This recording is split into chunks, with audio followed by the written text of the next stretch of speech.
Hey, what's up, guys? This is Jonathan. I'm the Authorized Unity Instructor for the Ultimate Guide to Game Development series, and I am with Samuel Arminana. And Samuel is the game developer behind Cave Brawlers, which is an indie game that he just released, as well as a Nintendo Switch developer. So, Sam, thanks for doing the show with me. I appreciate it. No problem. I'm happy to be here.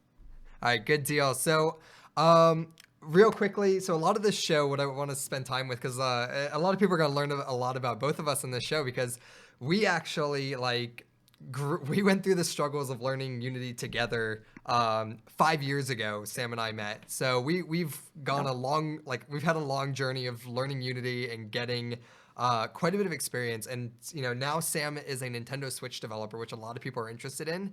But we understand that Nintendo has very strict NDA policies, and there's not a lot you can talk about. However, we do have some questions related to the Switch, so I want you to tell us a bit about the company, I guess, if you can, what you're working for, and then talk a bit about developing for the Nintendo Switch that you're allowed to. All right. So the company that I'm working for right now, I'm working as a contractor for this company. It's a small company out in Sarasota. It's about an hour away. I live in Fort Myers, Very cool. and they used to be based in the United Kingdom, and they used to make games for things from Cartoon Network to Nickelodeon, a lot of the big games, and they closed down. And the owner, he moved down here to Florida, and he started his company up again. And they're just working on small games for distributors. Very cool. So and then right now you're working on a title with them for the Nintendo Switch, right? Yeah. Okay, very cool. So when it comes to the Nintendo Switch, how is it different developing for the Nintendo Switch versus a PC or any console in general? With, when I was making Cave Brawlers, you had to worry about what if some computers can't handle it, what if this can't, what if the screen resolution is wrong, etc. With a console, you don't really have to worry about it because all the consoles are going to be the same, or they should have the same processor, same GPU, same everything. So you don't have to really worry about making it work for every computer and every processor. So in terms of But yeah, building though, so if you look in the Unity editor right now, there's no build option for the Nintendo Switch. How do you make a Nintendo Switch game? oh, you have to you have to go through Nintendo's developer process, and you have to get approved as a certified Nintendo developer. And once you are, you'll get access to everything that you need to build with Unity. You'll get access to the build tools Very and cool. SDKs and anything that you might need. Very cool. So, and then in terms of build tools too, for those who don't know, the build tools are for instance, if you're developing a game for Nintendo or Sony or Microsoft, they actually give you a special product called a dev kit. And Sam has one, but he can't show it off for NDA reasons. But what can you tell us that's a little different about the dev kits versus the standard devices that you would have? Like, what are the benefits of working on a dev kit? With the dev kit, you can't play any other games. You can't, at least with the Switch, you can't play other games. You can only play the games that you port onto it through either an SD card or you can attach it to a USB.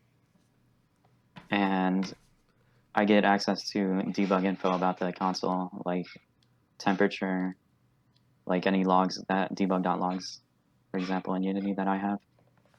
And I can also view how much resources everything's taking up.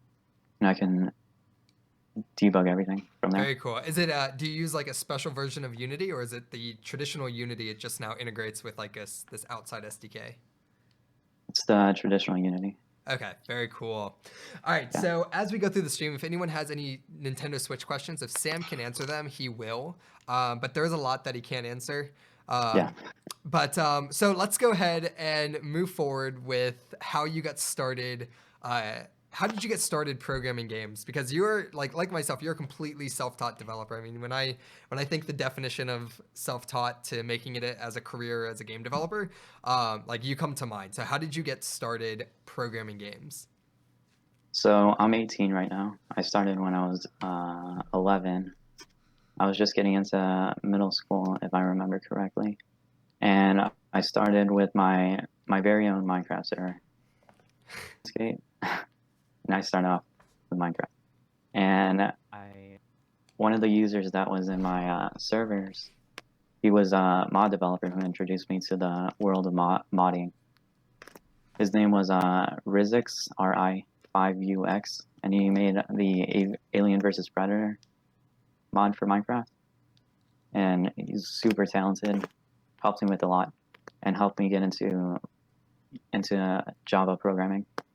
After that, I decided to make my own games, and I searched up, since I was into Java already for Minecraft, I just searched up Java game programming tutorials, and I went through them. And I made some simple games, but you can't make anything too complicated. You can't make 3D in Java.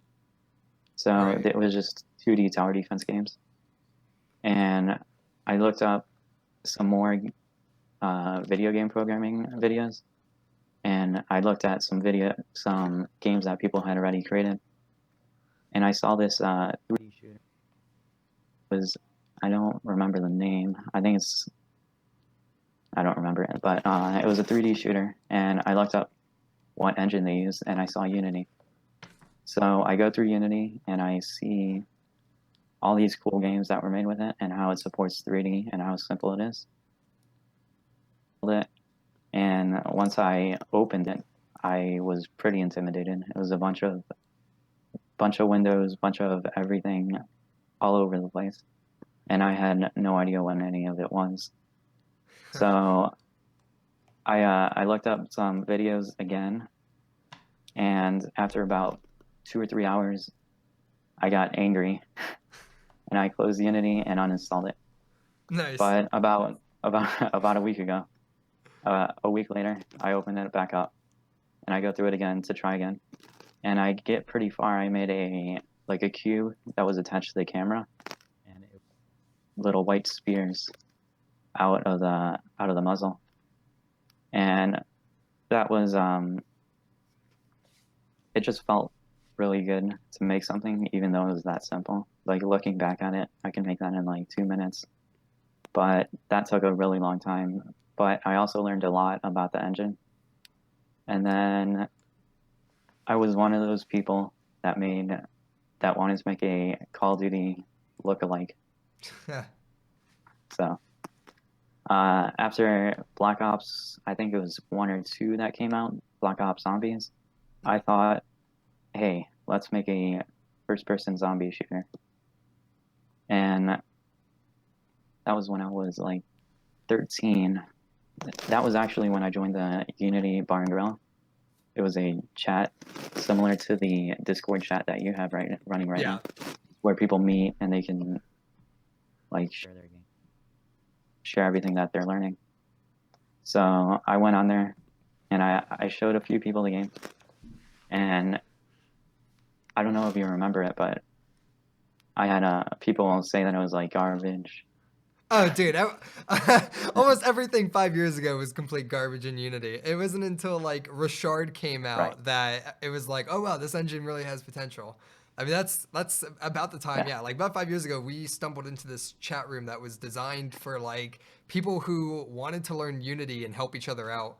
And Sam and I connected because we were both self-learning Unity at the time, and he came from a Minecraft background where you programmed with a bunch of Java files and a compiler, and I came from a modding RuneScape servers with a bunch of Java files and a compiler. So we both had like the same experience of just programming with files, and then you hop into Unity and you have like all these visual elements. It's like, what is this? Like, it literally made no sense, and to a lot of people, it made no sense on how to get started with Unity because it was such a foreign thing to be able to easily make games, and a lot of it with Unity is the component-based design. So like, traditional games, it's just a compiler with a bunch of files, and all of a sudden you're given this huge editor where you can actually like visualize what you're building, and it was new. It was intimidating for everyone.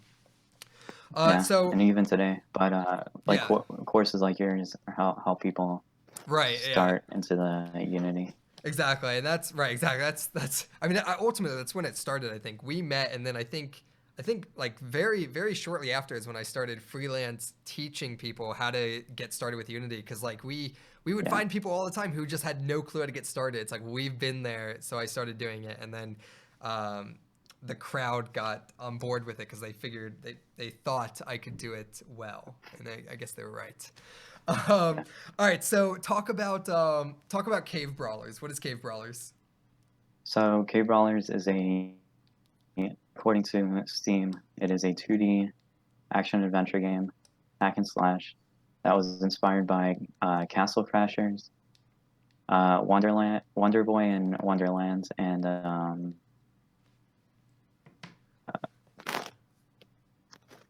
Shovel Knight. Shovel Knight. Those three games inspired the game. How long did it take you to make Cave Brawlers? That, if you remember, Yeah, I about remember. 4 years. That was 4 a long years. time. Yeah. So this is what's really important about developing projects. So Sam and I used to work on countless collaboration projects, and this is like really important. Like this, we met through this chat group about learning game development, and like we both had a goal of we want to make it in this games industry. We're both completely self-taught, and he started on Cave Brawlers like 4 years ago, and in between that, we probably had, I'd say, a dozen collaboration projects that we worked on that like never actually completed or saw like the light of day.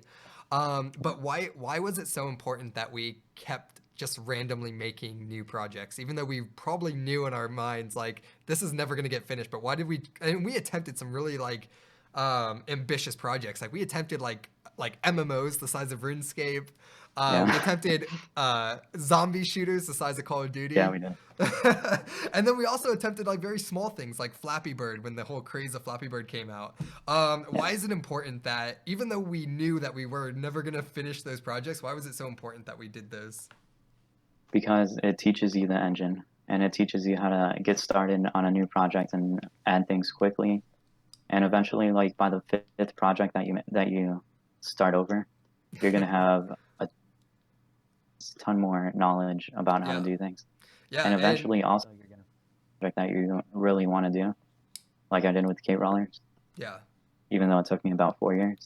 Right, exactly. And how many iterations of Cave Brawlers did you go through? Like it's in terms of. I went through. Yeah. Go ahead. No. How many iterations of Cave Brawlers? In terms of programming, I completely deleted all the scripts and started it completely over. In terms of story, it was about 4. Yeah, 4. And that's a very common theme too. Is like you're always constantly, and like you said, you get better every time you reattempt it. Yeah. I think we attempted an MMO probably 3 times, and every time we got much further than the last time, and it was everything up to that point was also a lot cleaner and better designed. We made modular systems and everything. It was really good. Yeah, exactly. I mean, that's the whole point of iteration over projects. It really doesn't matter that you finish a project. It's the fact that you constantly keep creating something, because every time you create something, you're learning something new and you're adding to your ability to prototype even quicker and just become an expert at the Unity game engine. So you released Cave Brawlers on Steam. What kind of headache was that to develop a title for Steam? And how does talk about your Steam experience? Implementing the achievements. Yeah, we were in a Skype call implementing the achievements. It was a headache to figure out, because you have to read all the documentation. You have to read and make sure everything's correct. Like you need to have the correct SDK. You need to have the correct Unity version. You have to have everything correct, and so it can work. So I ended up getting everything that I thought was correct, and I was implementing the events, and everything was fine. The editor, and it didn't work. So about like 3 or 4 hours of staring at it to see what's wrong, it ended up having to be built and uploaded to Steam, and I had to open the game through Steam to get the achievements. So that's one example of a headache that you just get with a library like that, an SDK. Right, right. Working with outsourced SDKs like Steam, and Steam has an integration plugin with Unity, but it wasn't the easiest. I Yeah. remember you recently when you were porting it, we were on Skype together figuring it out, and yeah, it's a pain. Um, so I actually got a really good question here from Thorson in the Discord channel, and if you're on the Discord channel, it means you're part of our course. Mhm. So Thorson asks, as self-taught programmers, and I imagine this is directed at both of us, do you find working with academic trained programmers to have any particular challenges? In his experience, academic trained folks claim that self-taught lack understanding of structure. So I will let you Yes. take that one first. I actually have a friend. His name's Alex, and we work together. We worked on a Android title on the Google Play Store. It's up right now, and he's an academic programmer. So he went to school. He majored in computer science, and everything with him is about structure. Everything's about. He was showing me programming structures and things to make sure I understand it, so that when we go into the project together, we wouldn't have any gonna do something one way, someone's gonna do something the other way. Right. With a programming structure, you end up having, you can work with multiple people and everything's gonna be fine. Everyone's gonna know what you're doing. And just Did you working feel with any other programmer, you're gonna have to end up talking about structure and trying to right? understand Well, it. did you find that you were just as competent as he was, even though he had 4 years of college focusing on computer science versus you had, 7 years of real world experience? Yeah, I think so. I mean, it's different for everyone because not everyone's gonna go to school and like focus 100% on their Right. craft. That they might just go there and get good grades, do the projects that are assigned, and that's it. And then Right. when they end Exactly. up Yeah. finishing, Exactly. they're not have as Yeah. much I mean, experience. so for me, Thorson, it's a little different, and actually, it's quite the same. My take on it is, I did freelancing for 4 years before actually getting my first job with Adult Swim, and then moving on to software companies with augmented reality. And the 4 years I spent self-educating myself with Sam here, I learned more on the job in 6 months than I did the entire 4 years of self-teaching myself. It was Yeah, insane.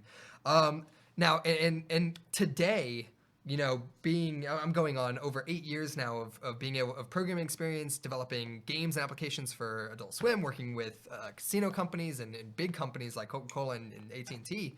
And today, and of course, like being the authorized Unity instructor for Unity, and today, like I have interviewed Georgia Tech grads, and these guys are so smart, and girls too. Like they're so smart, they're so book smart, but they have zero real world experience. And when it comes to like problem solving, like they're actually really bad at it, and they just don't have practical experience. And today's world, where this is a very creative field, and it's expensive to hire people, and employers want people who have real world experience. So like when I'm interviewing Georgia Tech grads, they're so book smart, but because they have no real world experience, we would actually pass on them. We want someone who was programming since they were 16 and has real world experience versus the 4 year college grad that understands data structures in and out. Because at the end of the day, like even though we're self-taught and didn't necessarily take the college route to get to where we are, you can use the internet for any type of actual theory or data structure that you need. Oftentimes too, after you get that first job in the industry, as I'm sure you're experiencing now, when you're working with other professional software engineers, like that knowledge is just transferring back and forth, and going forward it's not even going to matter what your educational background is because you're constantly learning on the job, and yeah, eventually you guys are just going to be at the same level. hmm I agree. All right, so let's see here. Okay, here. So as a self-taught programmer, not going the traditional college route, is it harder to make it? Like, Is it? what is it like? Yeah, is it like what are the Yes, challenges of what are the challenges of being a self-taught programmer? So when you submit your application to work at a company, it's not going to go through the programmer's office. It's going to go through and HR is going to be looking for, does he have of college? Does he have X amount of years of professional experience? And I don't have either of those. Yeah. I eventually got some interviews though, but not a lot of people are looking for part-time developers because I'm still in I was still in high school, and I still am, but now I'm doing a lot less classes because I'm taking classes at the college here. So I've managed to get a lot more, and now I can start working on professional projects. Right. And Now, that's opened up some doors. right. So okay. So that's one thing about the degree, right? I've Yeah. seen this countless times. It doesn't matter what company I've worked for. If you have a degree, you are gonna get that interview. Yeah. And it's so much harder for those who are self-taught. And until you get that first job, that's all. Like especially for if it's your first job and you're completely self-taught, oftentimes they're gonna look for that degree first. And you really have to stick out when it comes to being a self-taught game developer or engineer to really get through that threshold. But during the Mhm. interview process, when you get that opportunity, you will blow the degree away every single time because you actually have real world experience. Whereas this kid who just came out of college has literally worked on 0 projects. So, as a self-taught software engineer or self-taught game developer, you have that struggle of like, for instance, society says you need this degree, and if you don't have it, you have to work. I'd say arguably you have to work really twice, 3 times as hard. And if you want to make it in games specifically, because the gaming industry is so competitive, what do you say to those who's, like for instance, like do you have to sacrifice playing video games? Like how much time do you have to focus on your skill to have an advantage over someone who has a traditional 4-year degree? So with someone who's going to school, they have the set amount of time that they have to go to classes. You have to spend an hour and a half at X class working on X projects for the assignment.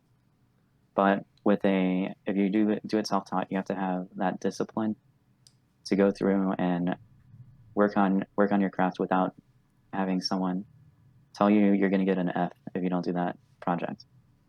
You have to work on it, and you have to make sure you do it to the best of your abilities without else there to tell you that you have to do it. So I gave up a lot of stuff over the past 7 years to get through. I've ended up having to cancel on friends and focus on my game. I ended up staying up till like 2 a.m. on a school night when I had to wake up at 8 a.m. So you have to sacrifice a lot if you're going to be self-taught. Did you play But any at the video end, games? it's worth Did you it. play video games a lot? I haven't touched. Now I do actually, but there was a point where I didn't touch a game in like 3 months at all. Yeah. Like I haven't touched a controller. I haven't opened up Steam. Nothing. Yeah, no, So that for me is like the biggest thing. If you are serious about becoming a game programmer or a game developer, is put gaming to the side because at the end of the day, like you have to really want this. And if you're playing video games, you could use that like total BS excuse of it's research or anything like that. But ultimately, if you're yeah, playing video games, or worse, if you're watching on YouTube people playing video games, you're wasting time not practicing on your skill. And in an industry where your skill is everything, and especially if you're going to take the self education route, which is definitely preferred. Trust me, employers recognize that self learners are beyond what's coming out of the public school systems. But ultimately, you have to like really want it, and you have to make it happen. I mean, when we constantly like everyone's like a bunch of games came out a few years ago, like the new Grand Theft Auto came out, Titanfall came out. yeah. What was the popular? What's that popular? Like Battlefield. yeah, well, Battlefield came out too, and then it just came out for VR. I forgot the name of this game. It's gonna drive me nuts.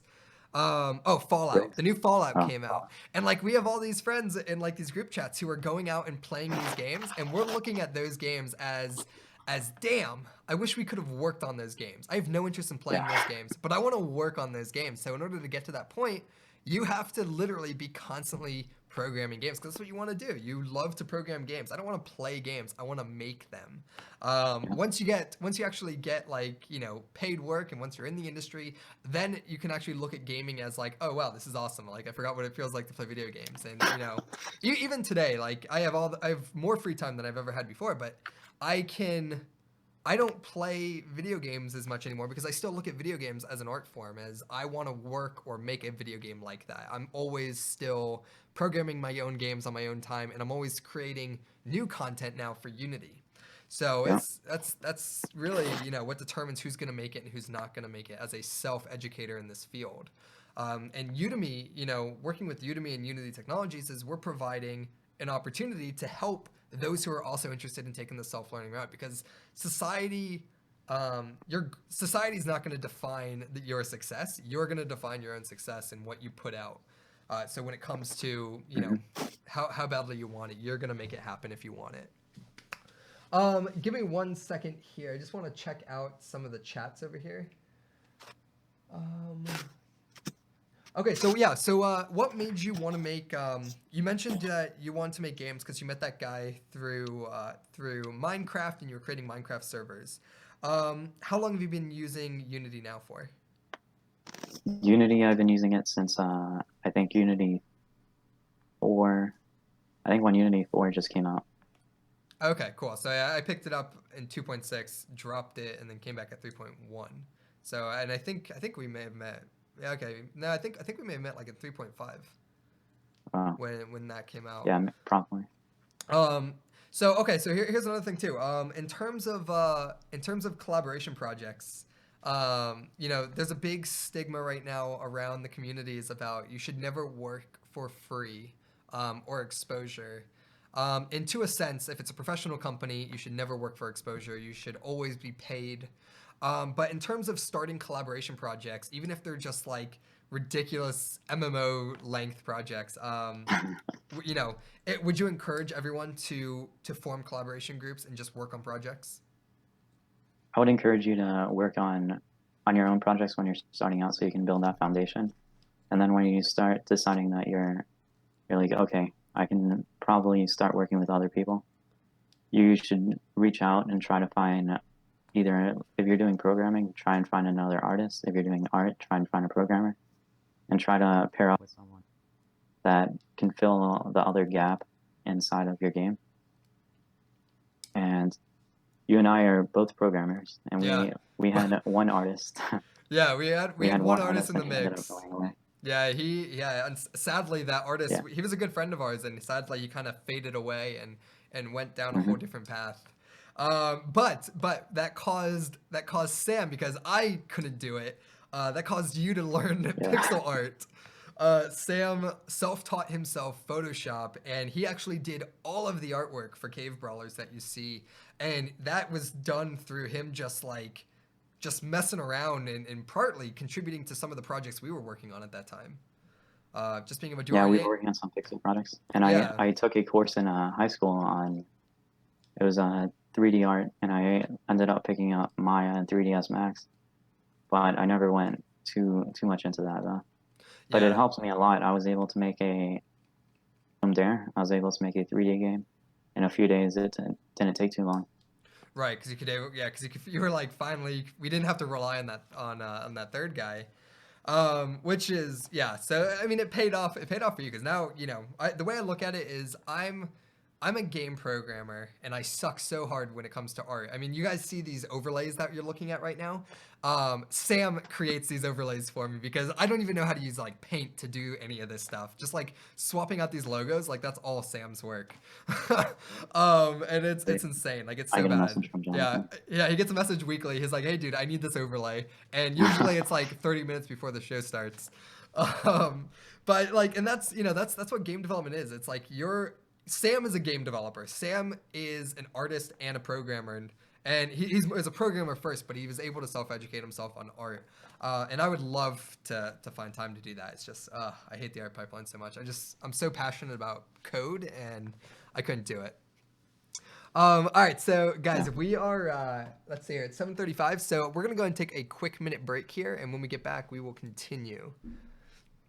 Hi, my name is Jonathan Weinberger, and I've been developing games with C# and Unity for the last 6 years. I've helped thousands of developers learn to code and improve their skill sets. I currently teach game development on Udemy, an online marketplace for courses. Udemy has over 17 million students learning everything from game development to piano or cooking. Enjoy courses on any device and at your own pace with lifetime access. My course, The Ultimate Guide to Game Development with Unity, is designed to teach you the fundamentals of C# programming in Unity. We'll cover everything from receiving user inputs to creating destructible objects. By the end of this course, you'll make 2 high-quality games you can share with the world. This course is for anyone who wants to learn game development or refine their technique. Whether you're interested in game development as a hobby or you want to make games professionally, this course will grow your programming skill set and help you go on to make your own games and applications. Click on the link in the bottom left of the video player to access a special discount for this course. I look forward to teaching you more about game development with Unity and C# on Udemy.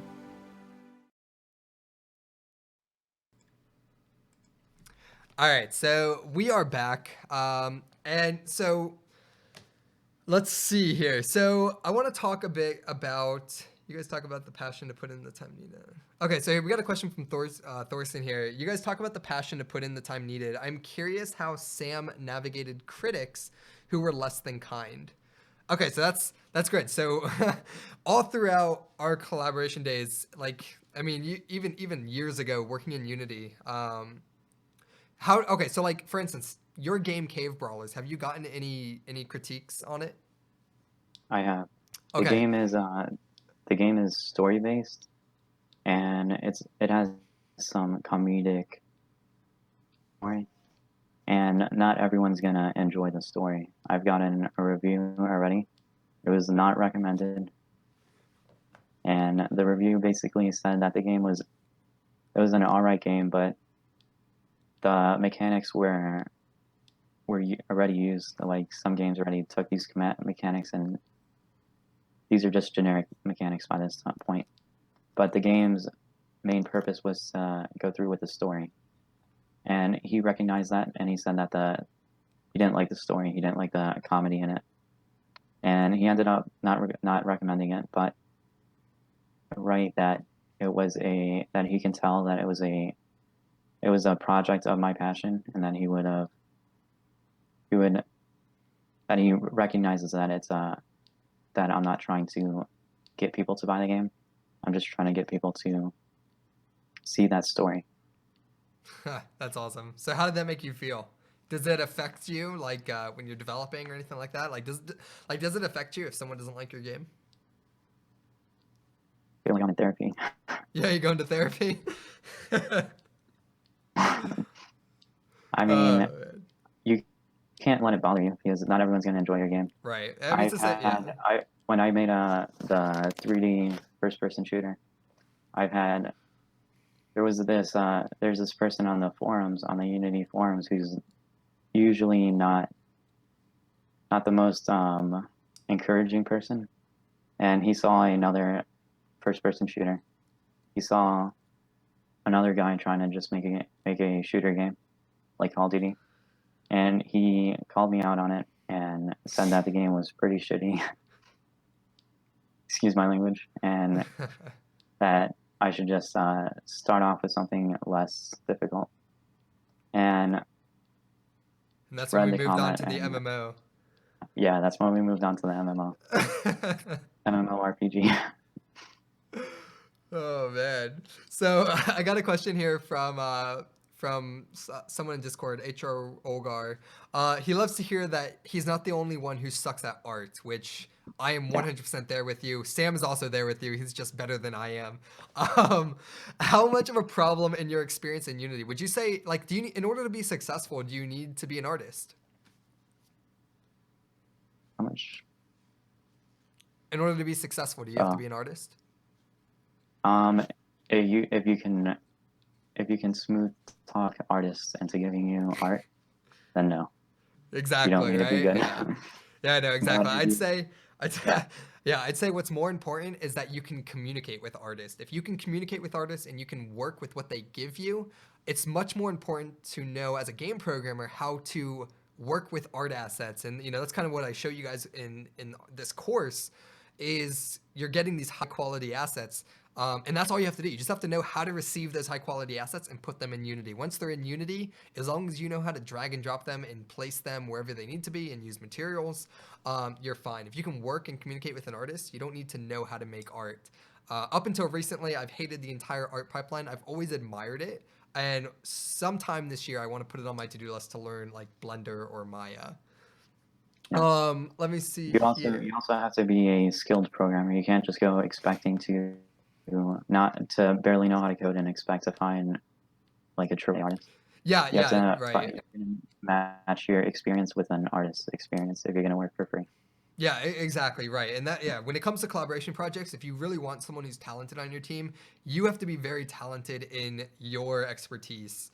Yeah. And Sam and I, throughout the days, we started with people who were god awful at art to where years later we had people with these amazing portfolios willing to work with us because we could do the programming that they could contribute equally with art. Yeah. And that's pretty much how it works. You grow together, and like I said, guys, I try to encourage everyone to collaborate and always be making something and find that buddy to make stuff with, because Sam and I, we always had ideas for new projects and we always create new projects. I was showing Sam the other day. I have a folder, and almost every developer has this folder. It's a folder that I have on my desktop just named failed projects that have just never come to life. They're just collaboration projects, that things I just wanted to create that at the time I wish I could have finished them, but they just, for whatever reasons, they never got finished. And I have probably, I'd say 20 to 30 projects in there, and I'd say about 80% of them were done with Sam, and they're just Yeah. but each project we got better and better, and new things came along from them. And if you're Let's looking for a group in person, you Yeah, should check out meetup.com. yeah, Yeah, yeah, meetup. I didn't think that there would be a game dev meetup where I live. Like, there's no technology out here. So I was pretty surprised to find a group on there. Yeah, meetup.com. Also, Georgia Game Developer Associations. Almost every state and every city should have a game developer association. You can find them on Facebook. If you actually go to those events, a lot of those guys are just as passionate as you. Yeah. And that's really what you need to find. You need to find someone who wants to become a game developer just as bad as you and is willing to skip playing the latest game that's coming out to continue working on their craft. If you can find that person, then both of you guys are going to be completely set when it comes to Yeah. making games. So in terms of Cave Brawlers, what are your plans for extending it? Are you done, or are you gonna keep developing it? I'm thinking of experimenting with Unet and networking. I'm gonna see if I can make a deathmatch, almost like duck game ish. That game's the best. Yeah, duck game ish late game where you just like play in a deathmatch with other people online. Very cool. Yeah, if you guys aren't familiar with Duck Game, it's the greatest game. That was the first game I ever worked on at Adult Swim, and it's like Super Smash Bros. But with ducks, and it's very fun. Yeah. It's awesome. Okay, cool. So you're gonna just focus on a brand new project. You're gonna let Cave Brawlers live its life on Steam, Yeah. and move on to something new. So always though, Cave Brawlers was your like learning project, right? It followed me from freshman year and now I'm in senior year. And then It's been finally you my released learning it. project throughout high school. Yeah. Very cool. It's like everything you've ever done, and this is really important too, guys. When I first got my foot in the door at a games company, and within the first 6 months, like I said, I learned more in that 4 years of self-educating myself with Sam, in those 6 months, and then I took that knowledge, and Sam and I incorporated that, like gave that to Sam. And we're talking about like really advanced stuff that you'll see in the workplace. Like you remember like showing you the link and delegates and lambdas, and just like and like giving you all this stuff, because that's like really how you stay ahead. You have to look at who in your environment, and you always have to be better. You want to be as good or better than the person you work with. And for Sam and I, like that's what we did. We always wanted to be better. And when you get into the working environment, and Sam's, I'm sure he's experiencing this now, is when you see someone who's so knowledgeable, you want to learn everything you can from that person, get on their level, and then go above and beyond that because that's just what your drive is. Like your drive is to be the best programmer. And when for like for myself being an educator for people, it's very rare that I step into a room where I'm not the most knowledgeable in Unity and programming. So when I meet someone who's actually better than me, I look at that as like holy shit, I need to get on that guy's level because that is insane. Because like anything advanced, like that's what I love. I love about programming is problem solving, and I want to be the best at it. And that's the attitude you need as a self go getter. Yeah, as soon as you showed me a link, I went Yeah. through into Google and I went through and tried to understand it. Got a link book as soon as you taught me it. And right here. Yep. Yeah, exactly. Yeah, it's like that's what it is. Just It's gotta like as pick soon it as you up learn and go something to it. new. Yeah, as soon as Yeah. you learn something new, it's like, dude, you have to master it. That's the whole point. I didn't stop making games because I when we were learning, like you have to master the C#, the fundamentals of C#. Anytime you learn something new, design patterns like the singleton manager, I mastered the singleton to where I now use it in every single one of my projects. There's the observer pattern with delegates and events. I use it all the time. There's link for sorting through databases. Everything that's new, and as Unity becomes more advanced, they're gonna spread into the new C# languages, and you have to have the drive to learn that new stuff and master it. Yeah. All right, so let me see here. What can you talk about? So, Thorson wants to know: can you talk about the Steam process, getting greenlit and all? Did Cave Brawlers get greenlit? Yeah, back when I released Brawlers onto Steam, when I finished that my first demo, I put it up on Steam and I made my trailer and I set up the Steam greenlight page. They got in. It was $100 per fee. Apply for the greenlight process, and since I think mid 2017 or early 2017 they got rid of greenlight completely. Right. I got greenlit last December in 2016, and before I got greenlit, I set up I got into a game bundle with it on Groupies, and I was able to pick up a lot of sales, a lot of people who were interested in the game, and they would upvote my game. And since after 2 weeks after the bundle finished, I got my email from Steam that says my game got greenlit. I got super excited, and I started working on the project again. So, okay, so when you started working, because like there was a time where you didn't touch Cave Brawlers for months. Yeah. What advice do you have for those who struggle to finish a project? After I got greenlit, I had to work on my SAT, so that was one of the main reasons I didn't touch Cave Brawlers. So I ended up doing good on my SAT, by the way. But if you have trouble focusing on a project, you should definitely don't try and force yourself. Otherwise, you're going to end up losing that creative juice for the game. So you should just try and pick up another project, or to take a break for a few weeks or a few days. There's nothing wrong with that. You can do that perfectly fine. Just make sure you're not wasting that time. When I took my break, take my breaks, I go through onto YouTube and I look up through the GDC videos. Sorry. I look up through the GDC videos, and you can actually learn a lot from people's other experiences. I'm actually going to post on the Discord a few videos that I think everyone should watch. It talks about how you should work on feel and how you should add in some effects to make the game feel a lot better. And Right. I actually saw that video when I was on break, so that break wasn't harmful to me. It was beneficial.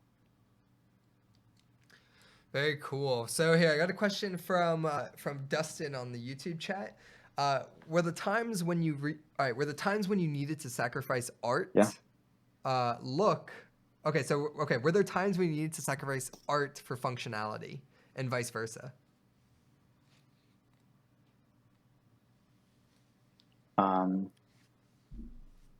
Brawlers isn't the most amazing looking game. It's pixel art, and I'm not a professional pixel artist either. It's 8-bit. But yeah, there were times where I had to sacrifice art to focus on the functionality. For example, first boss, the rock boss, I ended up he was gonna look a lot more detailed and a lot better, but I ended up sacrificing some of his art so I can work on his mechanics. And mechanically, he's the best. He's the most advanced boss in the game, so that ended up paying off well in terms of whoever plays it. They're gonna have a good time with the boss's mechanics, but they're not gonna enjoy the looks as much. Right. I'm gonna sacrifice looks over mechanics any day, but if you're talking to anyone else, they might say something else. So, okay, so I got a question for you. So you're working on your own games, and for instance, you're about to start a new game on your free time, working with the new Yeah. UNet and making a multiplayer game. What do you do when you don't know how to do something? Like, how do you just know how to how do you just know how to make a game or how to get started or anything like that? Like, do you ever get stuck? What do you do if you do get stuck? If I get before, when I was just beginning, the things I would get stuck on were like, how do you make a spawn? How do you spawn an enemy? Right. Things like that, I would have to open up Unity or Unity Answers and just search it up. But now the things that I get stuck on are mostly like bugs and things that are a problem in my own game, in my own code. And when I start going back into the multiplayer, I'm gonna have to look up videos on UNet and everything like that. Okay, cool. So that's basically what you're gonna do. You're like, there's no shame in having to use a YouTube tutorial to figure out how to do something or a guide. Like, it's okay that you don't know everything. Mm-hmm. Right. All right. Good deal. So, and that's really important to know because sometimes people might feel frustrated that they can't figure something out or they feel like it's cheating to use Google or use YouTube, and that's perfectly fine. Like, there's no cheating involved. You're as a software engineer, your goal is to solve problems and. In the workplace, like at the end of the day, as a professional software engineer, we are professional Googlers. Like we're just solving problems at the most efficient pace we can. I'm not expected to reinvent the wheel, and I'm not expected to know everything. What I try to teach all of my students is what Sam and I worked on. It was we want to focus on problem solving so that we understand the code we come across online. We understand what questions to ask, as well as the ability to understand how to solve problems from scratch, such as how to create a spawn manager, or how to create a character controller, how to create puzzle elements. Yeah, you have to know how to ask questions. Exactly, how to ask questions, and you gain that over time with experience. It just begins to click and click. To eventually where you can just open up a blank project and just get going. And if it's something new, you're gonna watch a tutorial on it, and then you'll pick it up very quickly, and you won't have to go back to it. So there's never any shame in using tutorials or Google or anything like that. All right, so let's see here. So we are almost out of time. If anyone has any final questions here, I'm just going to scroll through the YouTube chat here. So you currently, and you're currently going to school now, Sam, right? You're going to college? I am thinking about going into artificial intelligence as my major. I got accepted to UCF in Orlando. Very cool. And FIU in Miami. Nice, very cool. And you're going to continue working remote for the Nintendo Switch company? Of course, yeah. As long as they still want me. Right. Very cool. All right, guys. Well, everyone, thank you for tuning in. Sam's going to hang around in the AMA chat on Discord. So if you're part of the course, you can hop in there. You can hang out with him. He'll answer any questions you have. Next week we have a really awesome show. Another buddy of mine, longtime friend, Al Heck, is coming on the show. He's the guy who does all of the visual effects you see, such as the intro that you see here, as well as all of those cool next week type deals. He creates all of those. So Al is a professional VFX artist and 3D artist. He's also the creator of all of the artwork for Course 1, Course 2, 3, and 4 that are coming out in 2018. So he'll be on the show next week. Sam, thanks again for doing this, and Yeah. I will see you guys next week. Bye.